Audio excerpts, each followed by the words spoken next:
Hi, friends. Welcome back. If you've been feeling a little overwhelmed by all the stuff, both physical and mental, that's piling up in your life, today's the episode for you. We're going to talk about ways to simplify and make room for what matters most. Because remember, joy isn't found in chaos, it's in the clarity. Welcome to There Will Be Joy. I'm your host, Lauren Alonso, and I am a wife and Southern mama of four and counting. I'm that crazy friend of yours who's always ready to dream big with you, cheer you on as you dance to the beat of your own drum, and help you find the silver lining in every situation. I'm here as your host to help inspire you to live with joy, equip you with every listen, and empower you in your journey. I believe that life is a series of stories worth telling. And in this podcast, I'm going to share my own stories, the stories of others, and practical tools to help you explore how to live with intention and purpose no matter what is thrown your way. My hope is that you smile a lot, cry a little, and laugh so hard that eventually you pee your pants. Not kidding, friend. You are welcome at our table, so pull up a seat. Consider this the sequel to episodes 2, 3, and 4. It is part of it because I think that we need to do some unpacking because I think that we live in a society where our schedules are full, our calendars are full, our to-do lists are full, and we just feel overwhelmed. Do you feel that way? All right, so I'm going to get a little personal here and tell you a little bit about my story. And the first time that I felt like my life is so overwhelming and I really have to fix this now. Up until a few years ago, I was all about the more is more mentality. I appreciated the decluttering trend that many were embracing, but I decided it was not for me. I loved filling my calendar to the brim and decorating every corner of my home. I even had a farm with about 90 animals at once, but all of a sudden I started to feel overwhelmed by everything around me, physically and mentally and emotionally. That's when I realized it was time to minimize, declutter, and simplify my life. I decided to sell or donate a large amount of unnecessary items that no longer served me in this new season of life. Now, this was no small task, especially since I had just lost my husband at 29 years old. I had held on to several meaningful items, but about 2.5 years later, I felt a strong need to let go of even things that brought good memories. Don't get me wrong, those things were part of what was necessary in the process to heal. But one day soon, I'll share more about those details with you. I made the difficult decision to sell my farm and the house I had longed for and dreamed of for years. It was a place I prayed for and I envisioned myself living forever. But looking back, I now see it was a place where I was able to heal and move forward, and it was also a necessary place to leave behind. I won't lie. The process was hard. There were a lot of tears. I even have this picture. I don't know if you guys remember it if you've been following me for a while. I'm in my Mama Bear shirt and I am on my um I'm on my phone taking a selfie and I have tears in my eyes and I'm standing in front of the red barn and I've just said goodbye to my boy goats and I am just losing it. But I took that because I also took the same picture without all the tears when that dream of mine came true, that I was able to buy this farm that God set before me. That was a miracle. And it was this red barn that I had envisioned, and all these animals were just like, I literally came home from closing one day with a goat and put it in the fence. And it was just such a perfect moment of God's kept promises. And then to turn around and take that same picture with tears in my eyes, empty handed, it was such a different feeling because I knew I was doing what I needed to in obedience to move forward in my life. But it was also a really tough burden that was lifted. While it was a lot of release, it was just making room to grow. I was able to grow so much in those days and heal in ways I didn't realize. I also didn't know that by simplifying my life, I was making space for better things that God wanted to bless me with. All right, I'm going to tie this together for you. If you don't know my whole story, hang tight. I'll get to those episodes where I'm sharing it, but moral of the story is, spoiler alert, if I hadn't let go of the overwhelm, the things that were taking up space in my life, physically, all these animals, all these responsibilities, I truly don't think I would have been ready to embrace motherhood with two littles instantly the way that I was. I basically met my daughter at 7 months, and I met my son at 3.5, and they became mine like overnight. I was making space for them long before I met them, and I had no idea, but God did. And I was ready when He was ready to give them to me. And I love that. Hi, friend. Want a little more joy in your inbox? Join our email list for a warm welcome and a secret family recipe, the most delicious sugar cookies with icing, perfect for any occasion. On the Grits, Grace, and Granola blog, we inspire, equip, and empower you to live life joyful in every season. Plus, dive into our blog about motherhood insights, faith, home decor, tips, and more. Sign up today and make life a little sweeter together. This link is also in our show notes, so check it out. Okay, so now that we've cleared the air and I've kind of given you my perspective of that place I was, I don't know if you're there now or if you've been there or if you're going to be there really soon, but I want to prepare you. Now is the point I want you to take out your journal or open the notes app on your phone. I want you to take a moment to ask yourself a few things. What's causing stress in your life right now? Is it the endless to-do list? Is it your jam-packed calendar? Is it the clutter in your home? Or maybe the expectations of others or your own expectations? I want to encourage you to reflect on what areas of your life feel heavy, overwhelming, and then I want you to break down why that feels heavy and overwhelming.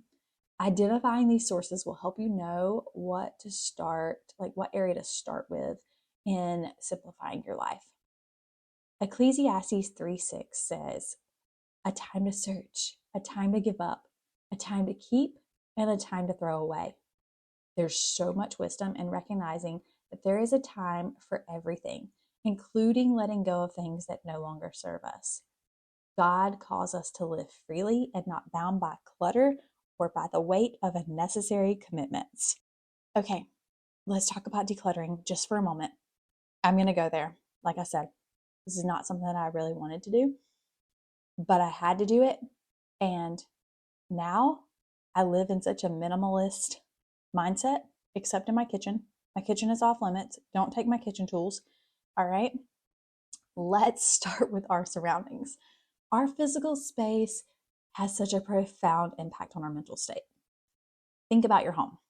Are there areas where stuff just feels heavy with stuff? Start small.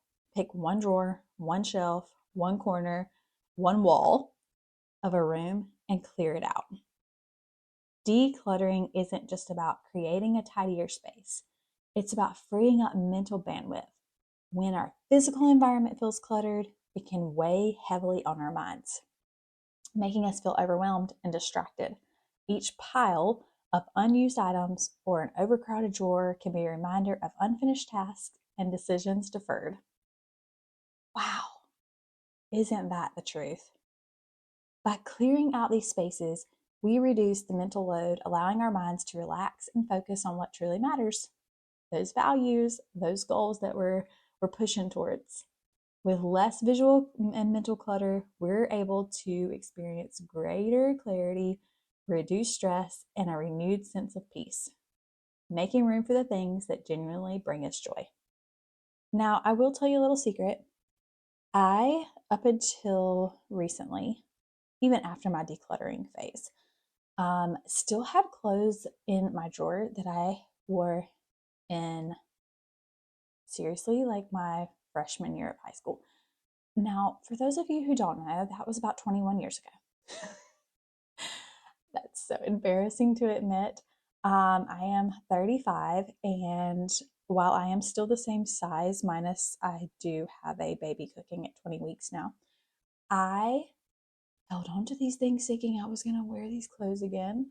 And sometimes randomly I would, but I just realized if I'm not wearing this regularly, I don't love it anymore. and it just needs to go. That's one of those one in, one out methods. If I don't have space for something new, well, then something needs to go first. So I have to prepare for that. I want you to just try to set a timer for 15 minutes of decluttering each day for a couple of days and just see how it works for you.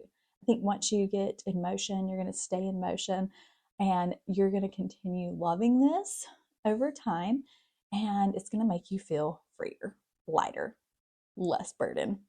Now, maybe you don't know where to start and it can be overwhelming. If you're like me, I have ADHD. And so I tend to, like, instead of dumping out the whole drawer and sorting on the counter and then taking it room by room, I would pull things out one at a time, go to that room, come back, go to a different room, come back, grab another item, take it to a different. Friends, I'm going to tell you that's not effective. So let's talk about decluttering. Let's dig into that. To do this, I simply put together a free decluttering checklist in our Patreon community. It's also in your Joyful Life Planner. So dive right into that tool. It is free and it is ready for you to use to help you focus on clearing out spaces that matter most, one step at a time. Those spaces that you're seeing every single day that are keeping you from living the life that you want to live. I know it sounds really silly, but I promise it works. And like I said, just as the scientific rule goes, once an object is motion, it tends to stay in motion. We are much the same. You'll be decluttering faster than you realize. Hey friends, if you're enjoying all the joy-filled inspiration that I have to share here on the podcast, I'd love for you to join me over on Pinterest. You can find me at Grits, Grace, and Granola. My boards are packed with home decor and organization tips, fun DIYs, and recipes for every season, all designed to help you simplify and find more joy in your everyday life. You'll find creative ideas endlessly there for family, kids activities, crafts, resources for mompreneurs, and even my favorite family photography tips. Whether you're looking to cultivate joy in your home or your garden, there's something for everyone. So come follow along and let's continue creating joyful moments together. The link is in the show notes and I can't wait to connect with you there. Okay, here is another big one. This is going to hurt some of your egos. It's going to hurt some of your traditional mindsets. And I want to warn you with that. But I also want to say this is also going to give some of you so much freedom and clarity. I'm so excited. All right. Simplify your calendar and commitments. Overcommitment is a fast track to burnout. It's okay to say no to things that don't align with your family values and bring you joy. It's not selfish. It's necessary. I'm going to share some advice with you that set me free from this struggle. Someone once told me, when you say yes to something, you're saying no to something else. So if I'm saying yes to something that doesn't align with my goals or my family values, I'm essentially saying no to our family's priorities just to look kind.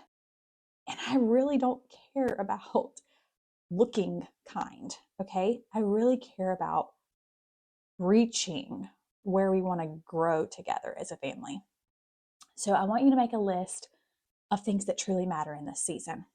Sit down with your family, create a list of your top priorities that support those values that you created. Again, I have another checklist for you in Patreon, in your Joyful Life Planner. So dig into that, make sure that you find it there, and you could just print it off. And that way you know what to say yes and no to. These could simply be spending quality time together, supporting each other's interests, prioritizing rest, maintaining a peaceful home environment. Having a clear understanding of what's important to help will help you guide your decisions on when to say yes or when to say no. Then I want you to take a look at your current calendar and commitments and ask yourself, does this activity align with our family's values?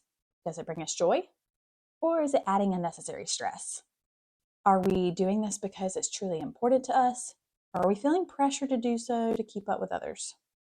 Whether it be family, friends, church, community, really dig into those commitments.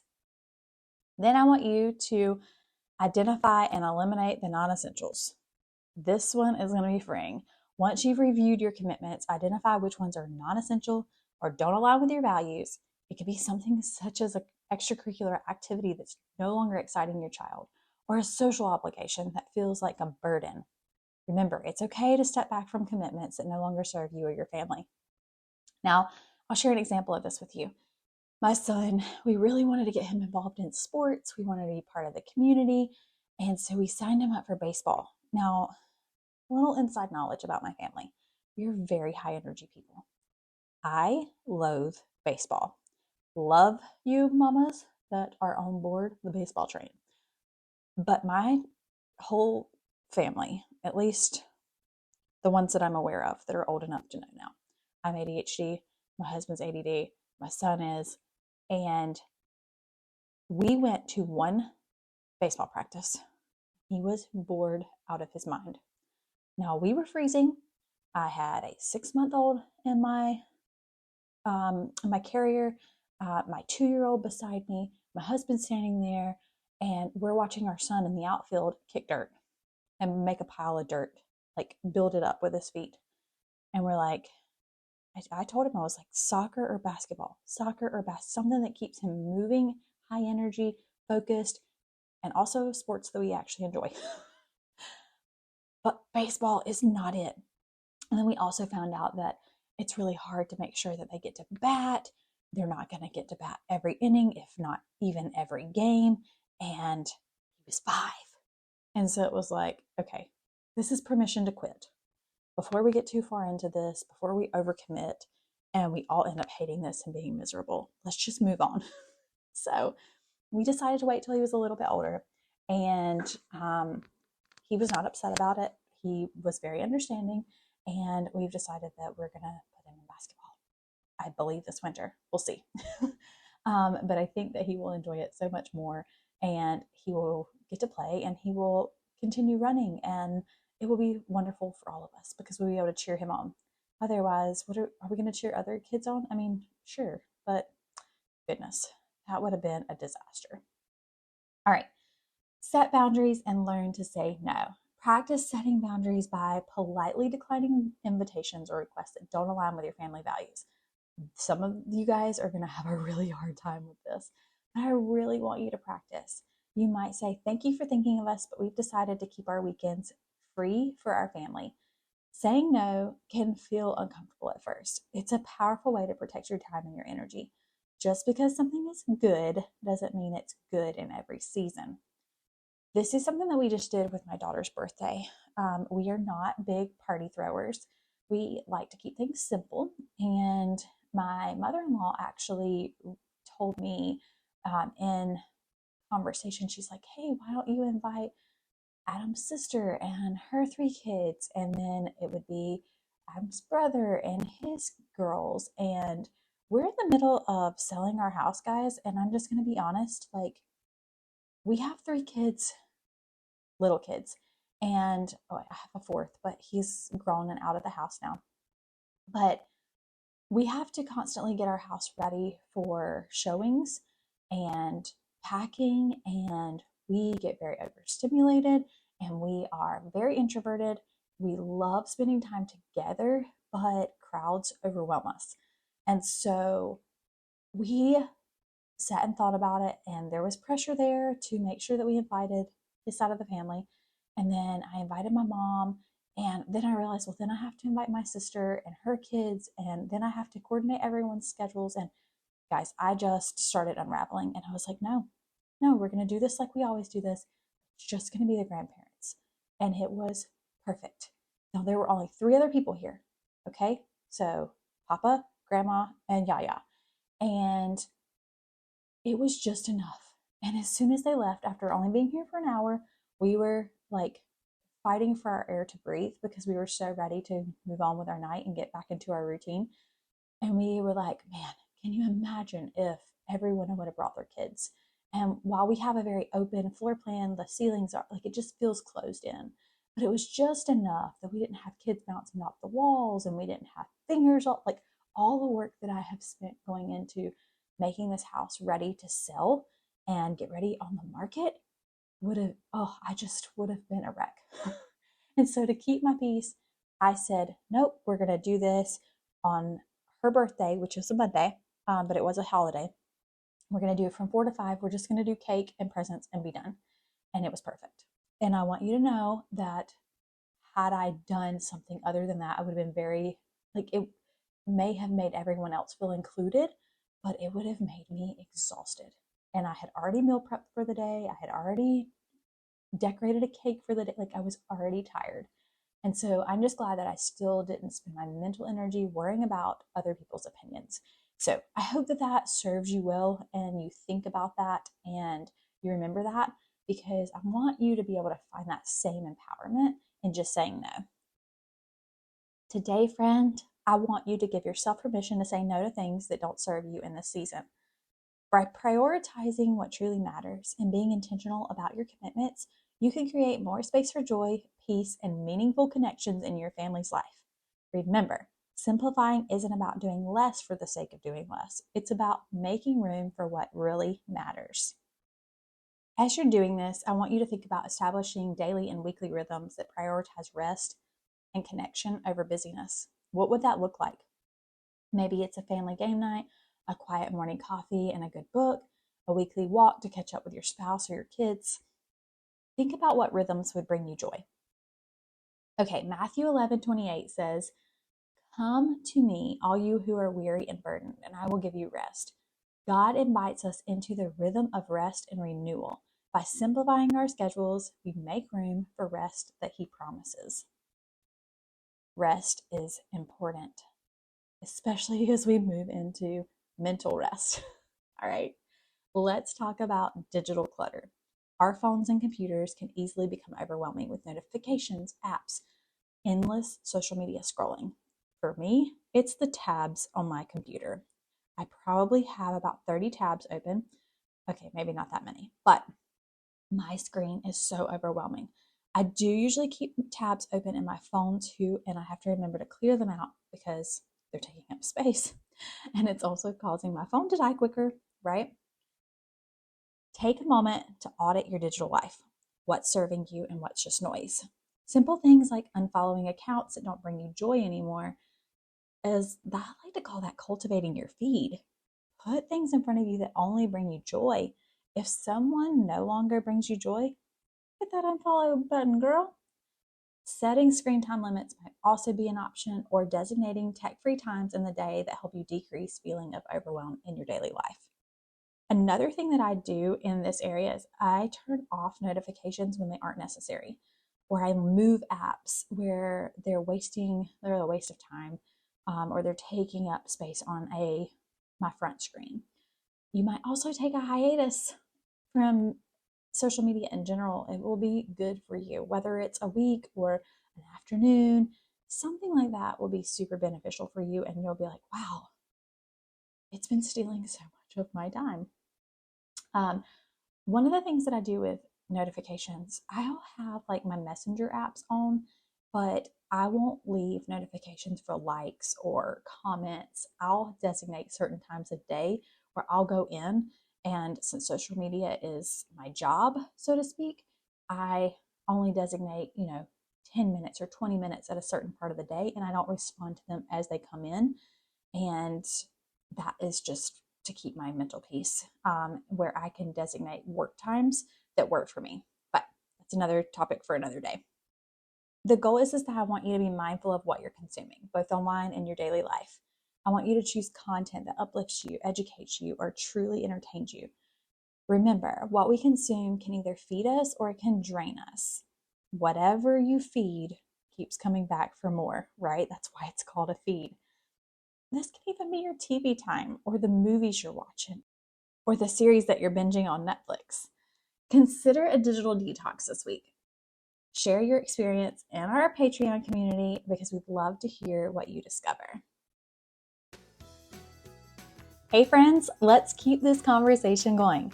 I love for you to connect with me on Facebook and Instagram, where I share daily inspiration, behind the scenes moments, and more ways to find joy in every season. Whether it's a sneak peek into our family life, a new recipe, or a daily dose of encouragement, you'll find it all there. Make sure to check out my stories and connect with me. I love talking to you guys in the DMs. Follow along and let's build community that inspires, equips, and empowers each other to live a life of joy. All right, friends, let's talk about finding joy in simple pleasures. There's something beautiful about slowing down and embracing simplicity. It's in those moments we often find joy, whether it's a home cooked meal, a walk in nature, or a quiet evening with those that we love. Remember, things from your childhood? Yeah. Let's get intentional about implementing those into our current season of life to make those things happen for our children. It might be a good time to also add a gratitude practice for some small things. You can do this at the dinner table after you say your prayer. My a 5-year-old always sits there and goes, as soon as we say amen, it's like clockwork. He goes, I'm grateful for, and then he fills in the blank. And then he goes around the table and he says, Daddy, what are you grateful for? And it is the sweetest thing. We will cover gratitude in an upcoming episode, but you can start it. It's really not complicated. Just start talking about what you're grateful for on a daily basis. Remember, simplifying your life isn't about having less for the sake of having less. It's about making room for what truly matters: more connection, more peace, more joy. Let's commit to living life with intention and finding joy in every season. Psalm 46:10 says, Be still and know that I am God. There's a profound peace that comes from stillness, from simplifying our lives so that we can truly hear God's voice and feel his presence. I hope you're feeling inspired to simplify and create more space for joy in your life. Remember, it's a process and it's okay to start small. Remember to download our free Joyful Life Goal Planner with your decluttering checklist and join our Patreon community to share your journey with us. I want to know in there, what's one thing you're going to let go of today to make room for joy? That's your task, all right? Our Patreon community is a wonderful space where you can connect with others who are seeking to live simply in their lives for joy. Share your decluttering progress with us, ask for advice, and encourage each other along the way. I cannot wait to see you on the inside. Friend, let's celebrate. You've just finished another episode of There Will Be Joy. So I challenge you, find a friend to share this episode with, give them a big hug for me, and remember, keep spreading joy. If you've enjoyed this episode, don't forget to subscribe on your favorite platform and join our free Patreon community. And as always, leave a review if you're finding value in these episodes because it means the world to me.